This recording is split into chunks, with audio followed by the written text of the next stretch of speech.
Graça e paz em nome do Senhor Jesus. Quero convidar você para abrir a Bíblia no Evangelho de São Lucas, capítulo 14. Na nossa sequência de leitura da Bíblia, durante todo o ano, como igreja local, nós temos hoje em Lucas este texto, dos versículos 25 até o 35 do capítulo 14 de Lucas. Estamos lendo paralelamente também o livro de Provérbios e também o livro de Jó, ambos no Antigo Testamento. Tem sido um tempo muito gostoso de vermos Deus falando, Deus agindo, como sempre Ele faz, né? E Ele quer agir e vai agir nesta manhã, neste momento. A palavra vai tocar o seu coração. E talvez, olhando para este texto, cujo título aqui diz: O serviço de Cristo exige abnegação, que é um texto usado para falar sobre o discipulado, talvez alguns digam, principalmente os irmãos que habitam aqui na Chácara Manaim, que estão ligados diretamente à obra missionária, podem dizer, de novo, vamos ouvir sobre discipulado, né?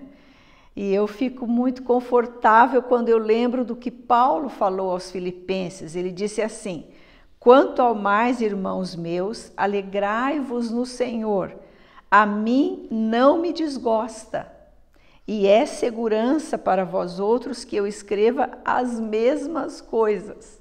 Então, Paulo não se sentia desgostoso por repetir os mesmos ensinos, e ele considerava e afirmava que era segurança para os ouvintes dele que ele repetisse, que ele reforçasse aqueles conteúdos. Então nós vamos ver hoje, aqui nesta passagem, as condições do discipulado. Esse é o tema desta meditação nesta manhã, as condições do discipulado. Eu gostaria de ler o texto com você, dos versos 25 até o 35. Diz assim: grandes multidões o acompanhavam e ele, voltando-se, lhes disse: se alguém vem a mim e não aborrece a seu pai e mãe, e mulher, e filhos, e irmãos, e irmãs, e ainda a sua própria vida, não pode ser meu discípulo. E qualquer que não tomar a sua cruz e vier após mim, não pode ser meu discípulo. Pois qual de vós, pretendendo construir uma torre, não se assenta primeiro para calcular a despesa e verificar se tem os meios para concluir? Para não suceder que, tendo lançado os alicerces e não a podendo acabar, todos os que a virem zombem dele, dizendo: este homem começou a construir e não pôde acabar. Ou qual é o rei que, indo para combater outro rei, não se assenta primeiro para calcular se, com 10.000 homens, poderá enfrentar o que vem contra ele com 20.000? Caso contrário, estando o outro ainda longe, envia-lhe uma embaixada, pedindo condições de paz. Assim, pois, todo aquele que dentre vós não renuncia a tudo quanto tem, não pode ser meu discípulo. O sal é certamente bom. Caso, porém, se torne insípido, como restaurar-lhe o sabor? Nem presta para a terra, nem mesmo para o monturo, lançam-no fora. Quem tem ouvidos para ouvir, ouça. Vamos orar. Pai Santo, é a Tua palavra, é parte desta bendita, santa e poderosa palavra. A Tua palavra, a Tua carta a nós, a cada um de nós, em todos os tempos, em todas as culturas. E nós pedimos, Pai, que o Teu Espírito Santo, que é o autor, o inspirador da palavra, venha trabalhar em nossos corações. tirando, Pai, destruindo tudo aquilo que seja barreira para que nós desfrutemos da Tua palavra, sejamos tocados, transformados pela Tua palavra.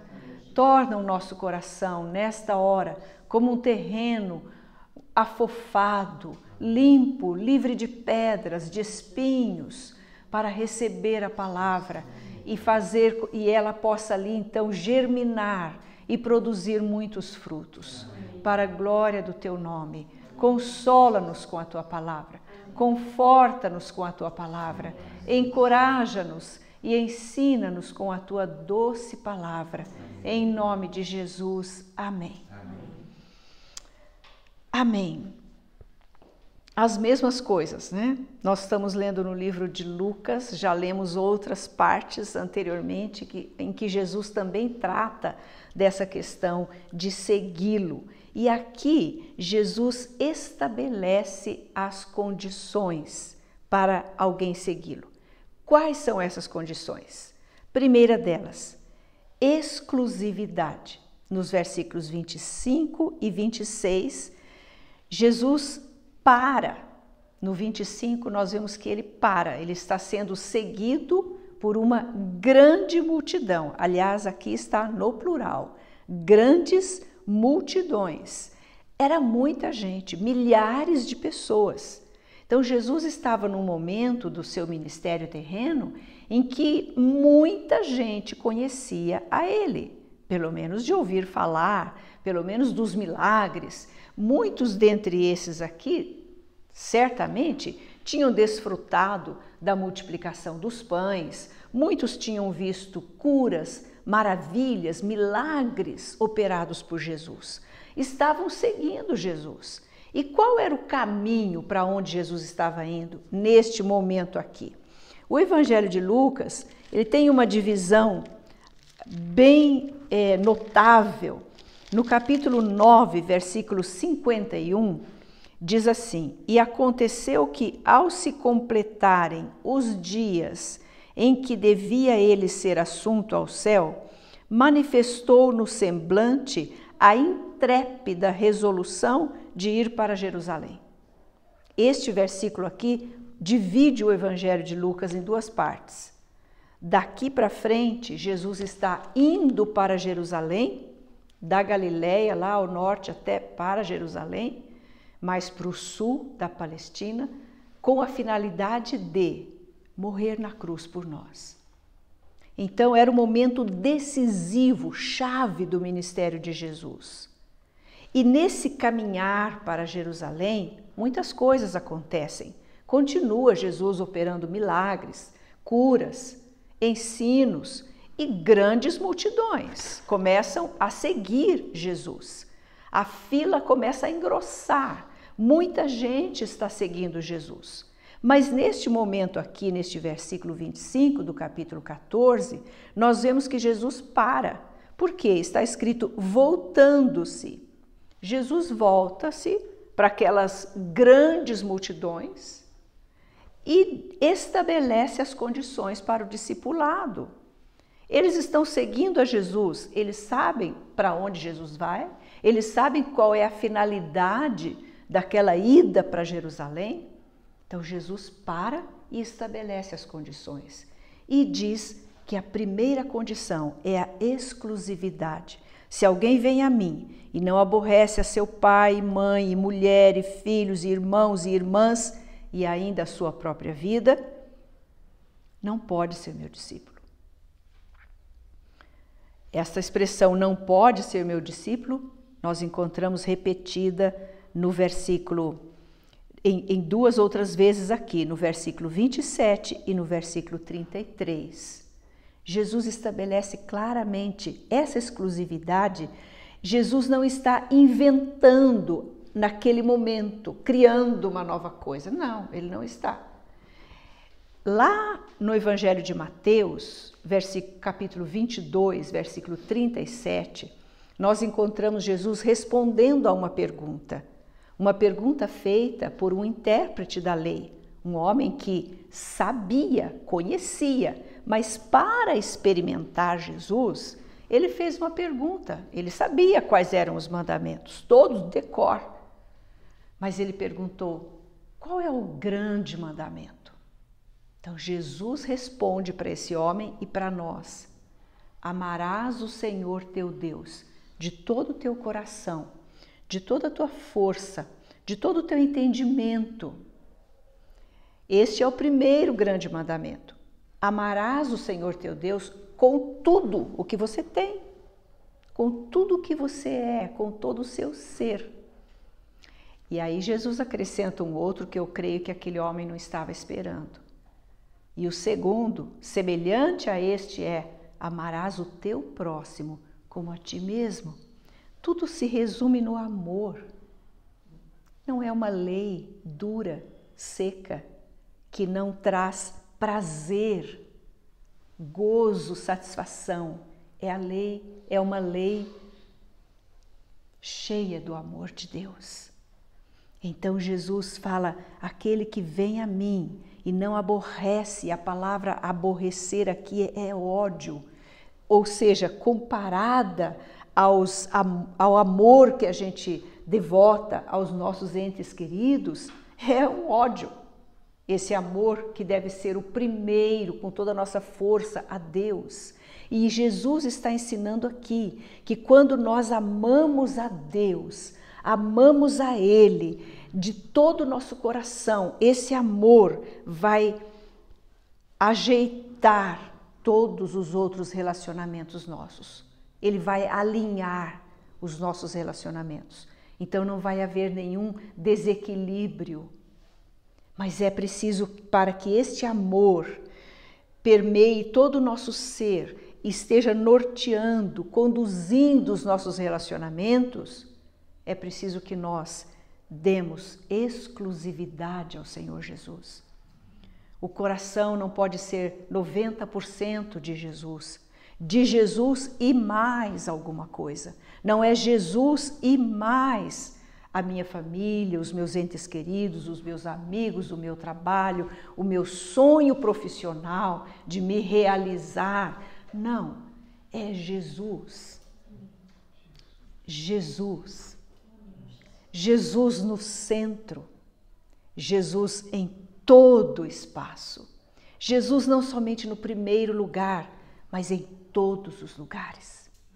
Jesus na família, norteando, colocando na justa proporção o amor, o carinho, o cuidado para com os nossos entes queridos. Jesus no trabalho, dirigindo toda a minha conduta. Jesus na escola, me conduzindo pelo caminho que devo andar. Jesus em tudo, exclusivamente Jesus.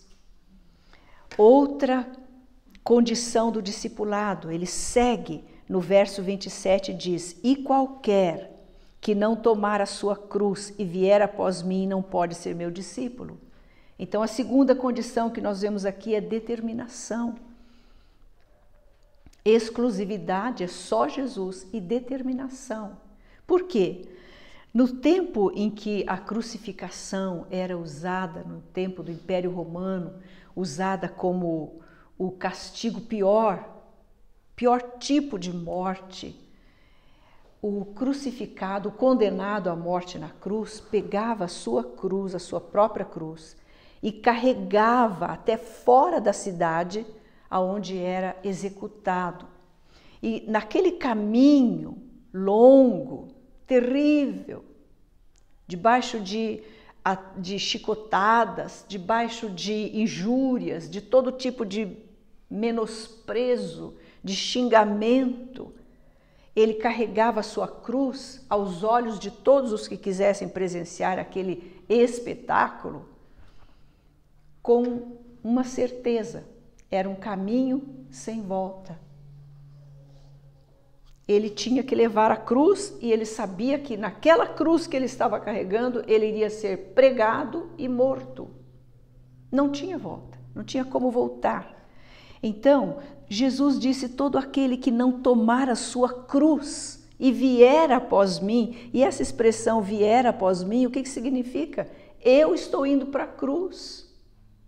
Você quer ser meu discípulo? Vem comigo, vai ter que ser o caminho da cruz. Então, Jesus estava indo e neste momento ele dá duas ilustrações. A palavra no versículo 28, o versículo 28 começa com a palavra pois, nos dando clareza de que esse exemplo que ele vai citar tem a ver com essa determinação de carregar a cruz. Está escrito, e qualquer que não tomar a sua cruz e vier após mim, não pode ser meu discípulo. Pois, por quê? Por quê?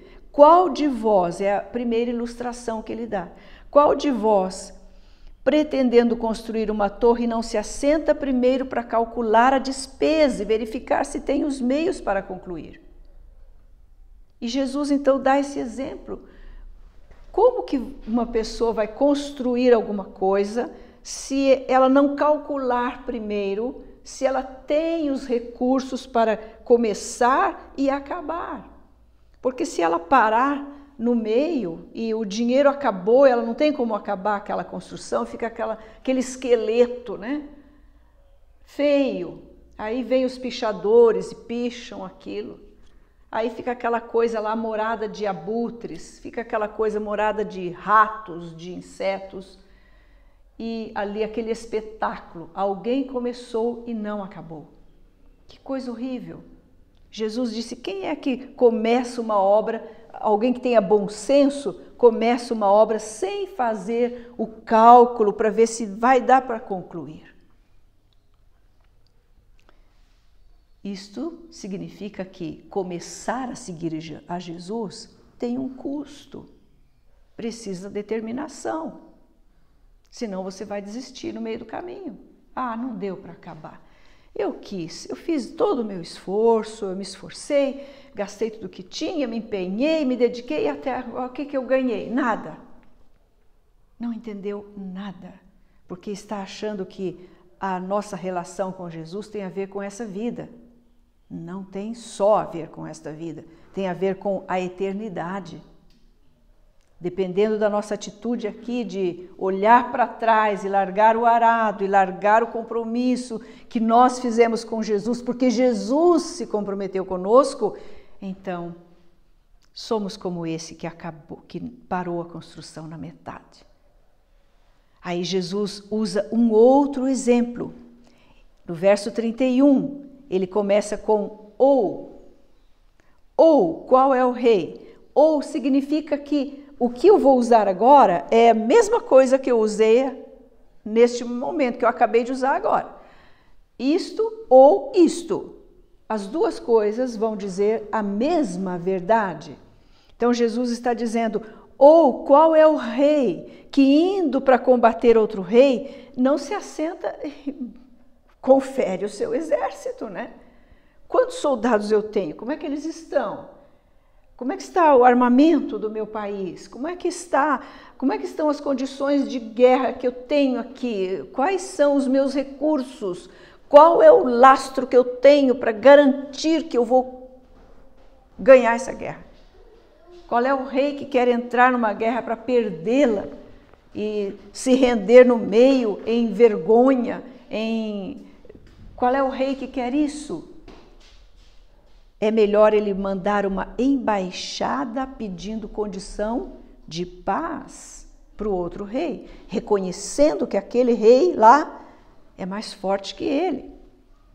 Então, ou ele faz um projeto direitinho para ver se tem como concluir a obra, ou então ele manda uma embaixada, no segundo exemplo, para pedir condições de paz, porque ele sabe que não vai aguentar o tranco no decorrer da guerra. Determinação, há um preço.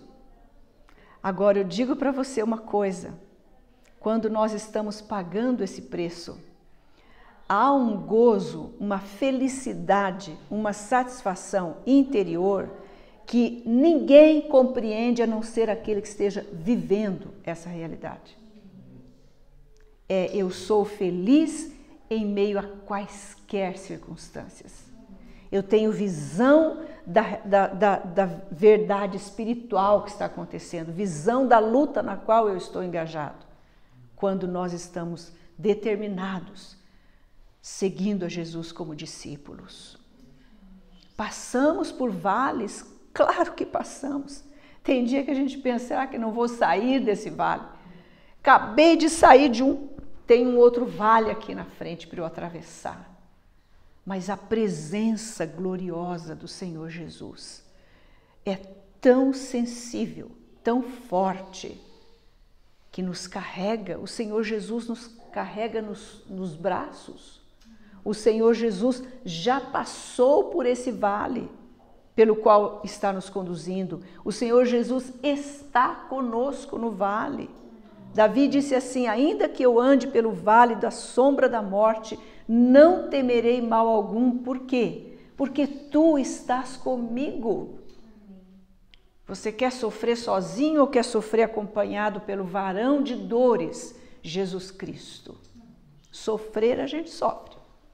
Você pode escolher se quer sofrer sozinho, com os seus próprios recursos, ou se você quer sofrer ao lado do Consolador, o Espírito Santo de Deus. Determinação é a segunda condição. Há uma outra condição. Verso 33, Jesus diz assim, assim pois, não tem dúvida, né? Assim pois, dessa maneira, como eu estou expondo para vocês, todo aquele que dentre vós não renuncia a tudo, quanto tem família, seu bem maior, não deve ser o seu bem maior, é um bem, a família é um bem. Por favor, não compreenda, não deduza que nós aqui não valorizamos a família, muito pelo contrário, nós louvamos a Deus pela bênção dele ter instituído o casamento, nós celebramos os casamentos feitos em Deus, feitos entre um homem e uma mulher que Deus está unindo para formar um lar, uma família. Celebramos o nascimento dos filhos dentro dessa aliança bendita de casamento. Abençoamos essas crianças. Que bênção que é! Mas ela não é o nosso bem maior.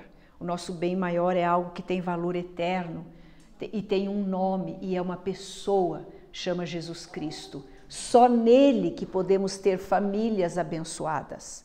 Só nele que nós podemos ter trabalho abençoado, que prospera.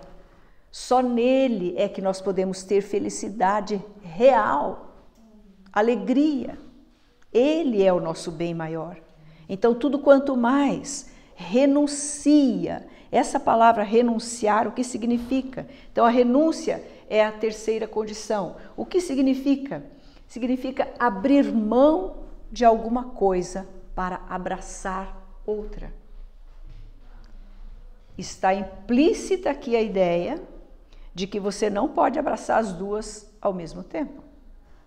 Não, eu quero Jesus e isto, porque afinal de contas eu mereço uma vida assim, uma vida assim, uma vida assim. Você planeja com a sua mente e você acha que pode seguir Jesus e manter o seu plano de vida pessoal. Negativo. Não é assim. Eu tenho que renunciar tudo, porque eu e você não sabemos o que é bom para nós. Nós não sabemos, nós achamos que sabemos, mas não sabemos. Ele é quem sabe. Quando eu renuncio a tudo, como Paulo, considero tudo perda. Considera tudo perda. E o que Paulo estava considerando como perda não era pouca coisa. Era a formação aos pés de Gamaliel, mestre bambambam da época, era todo um status de membro do Sinédrio, era todo o seu currículo vitae, ele estava renunciando diante da sublimidade de Jesus. Sublimidade, não tem coisa maior, não tem pessoa maior, não tem tesouro maior, não tem qualidade de vida melhor do que a vida com Jesus. Então, diante dele, todas as coisas perdem o valor. Eu renuncio. Renúncia não é uma coisa imposta, é uma coisa que você vai, uma atitude sua, constrangido por uma força a maior de todo o universo, o amor de Deus, que está sobre a sua vida neste momento. Levando você a tomar essa atitude de renúncia. Isto que é uma frase que sempre a gente cita aqui de um missionário que viveu muito pouco tempo, morreu jovem por amor à causa do Evangelho. Citamos sempre as palavras dele em conexão com esse ensino. Jim Elliot, ele disse: não é tolo aquele que abre mão do que não pode reter para ganhar o que não pode perder. Se você segurar estas coisas, você vai perder aquela única de grande valor, a pérola de grande valor. Se você renunciar a estas coisas pela pérola de grande valor, que é Jesus Cristo, você terá a vida eterna e você vai descobrir a verdadeira satisfação, alegria interior que nada, ninguém, nenhuma circunstância pode tirar. Exclusividade, determinação, renúncia e tem uma quarta condição, uma última nesse texto. Está nos versículos 34 e 35. Esses dois versículos estão falando do sal. Jesus nos comparou com o sal. Ele disse: vós sois o sal da terra e a luz do mundo. O sal é certamente bom. Caso, porém, se torne insípido, como restaurar-lhe o sabor? Nem presta para a terra, nem mesmo para o monturo, para o lixo, lançam-no fora. Quem tem ouvidos para ouvir, ouça. Que os nossos ouvidos sejam para ouvir nesta manhã, não somente para adornar aqui a nossa cabeça, mas para ouvir a palavra de Deus, que diz que a quarta condição para o discipulado é a utilidade, é sermos úteis. O sal é muito útil. Nós, mulheres que cozinhamos, nós sabemos muito bem a utilidade do sal. Imagine se você for fazer uma refeição e você tiver lá o arroz, o feijão, a carne, um legume, uma verdura, óleo, azeite de oliva, mas você não tiver sal nenhum na cozinha. Você vai ficar desesperada. Você vai providenciar o sal, porque todos esses alimentos e quaisquer outros que você possa pôr na lista, se não tiver a dose certa do sal, ele não terá sabor. Nos dias antigos, o sal era usado para preservar também. Ele tem duas utilidades, preservação e dar o sabor. Hoje, com os freezers, as geladeiras, então nós meio que desconhecemos essa utilidade do sal, se bem que ainda existem alimentos como a carne de sol, que são preparadas com o sal, preservando. O sal não deixa que a deterioração tome conta, por isso que nós somos o sal. Onde nós estivermos, onde estiver o discípulo de Jesus, o cristão, ele precisa fazer a diferença e não deixar que a deterioração tome conta do ambiente. Se você é o único na sua família que crê em Jesus, louve a Deus. É lógico que você deve orar e buscar que a salvação alcance os seus entes queridos. Mas louve a Deus pela oportunidade de você salgar aquele ambiente, de você preservar. Se você chega, não precisa dizer nada, não precisa nem olhar com aquele olhar fulminador, mas você chegou Jesus em você. Não tem espaço para deterioração. Você dá sabor. O sabor é algo agradável, Ninguém gosta de comer uma comida insípida, nem salgada, nem doce, nem nada. Você gosta de sentir um sabor. E o sal dá sabor. Então, se o seguidor de Jesus deixar de dar sabor, Aqui está escrito, não presta nem para a terra, ou seja, não dá para fazer adubo dele, não presta nem para o lixo. Tem que jogar fora. Não tem nenhuma utilidade, perdeu a característica dele. Misericórdia, se nós perdermos a nossa característica de sermos sal, de salgarmos, de preservarmos, para onde a gente vai? Não dá nem para o lixo, nem para o monturo, nem para adubar a terra. Para onde vai? Então, seja útil para o Senhor Jesus. Seja discípulo que ama ao Senhor em tudo na sua vida, sobre tudo. Sejamos discípulos determinados, ou seja, atrás não volto, como diz aquela canção, não volto. Não volto por nada, nenhuma coisa neste mundo tem o valor para que eu olhe e perca a eternidade. Nada se compara ao Senhor Jesus. Determinados, pessoas que renunciam com alegria a tudo quanto temos para ganharmos tudo o que nunca merecemos.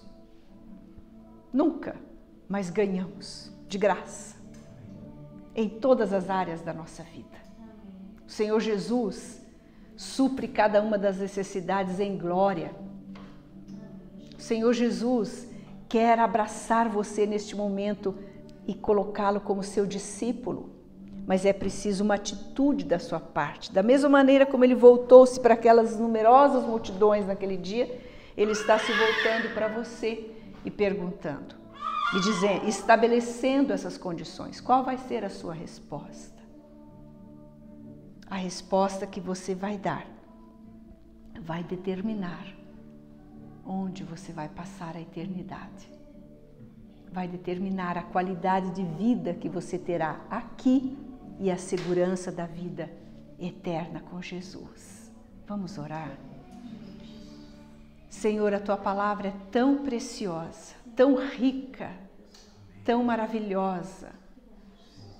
Nós a recebemos nesta manhã, Senhor, com gratidão, porque o Senhor olha para nós, uma poeirinha neste universo, e ainda nos ama e nos convida para a obra mais sublime, a posição mais sublime que possa imaginar o ser humano. Está além da sua imaginação. Estarmos assentados nos lugares celestiais com Cristo Jesus, sermos considerados seus discípulos. Pai, nós queremos sim amar o Senhor com exclusividade. Nós queremos, Senhor, ser pessoas determinadas, pessoas que renunciam a qualquer coisa, situação, a nós mesmos em primeiro lugar, e sermos pessoas úteis nas Tuas mãos.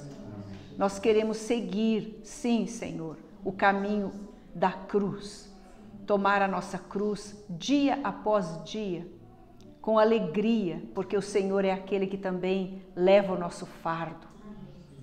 Que Deus maravilhoso, o Deus que morreu na cruz por nós, em nosso lugar, que trilhou o caminho da cruz e nos convida para o mesmo caminho. Queremos dizer sim a Ti, Senhor Jesus.